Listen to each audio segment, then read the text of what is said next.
তো বন্ধুরা কি করছো? এখন বাজে 10টা 42। তোমরা অনেকে খেয়ে দিয়ে শুতে যাওয়ার প্ল্যানিংয়ে আছো, আর আমিও অনেক কাজ করেছি। ডিউটি থেকে ফিরে বড় ছেলে এসে দেখছি ঘুমোচ্ছে, ছোট ছেলেকে খাইয়ে ঘুম পাড়িয়েছি। এই যে দুই ভাই এখানে একদম রিল্যাক্সে ঘুম দিয়েছে, আর আমি বসে আছি। এই যে বই বই পড়ছি না, ভেবো না যে বই পড়ছি, বড় ছেলের বইয়ে মলাট দিচ্ছি। এই যে কাজ আর শেষ হচ্ছে না, কাজ করেই যাচ্ছি। মা হওয়া খুব জ্বালা, বুঝলে? কাজ শেষ হতে চায় না। যতই কাজ করো তারপরেও কিছু না কিছু কাজ রয়ে যায়। প্রায় 15 দিন হতে যায় ছেলে স্কুল যাচ্ছে, বই মলাট দিতে পারিনি। সময়ই হয়ে উঠছে না যে বইগুলো মলাট দেব। আজকে ভাবলাম দিয়েই নি, কিছু করার নেই।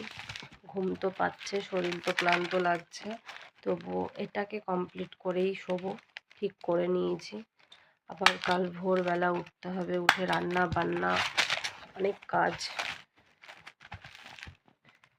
আবার ছেলেকে স্কুল বাসে তুলবো, নিজে ডিউটি যাব, রেস্ট নেই।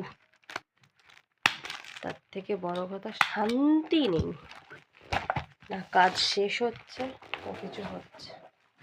দেখো কত সুন্দর মলাট।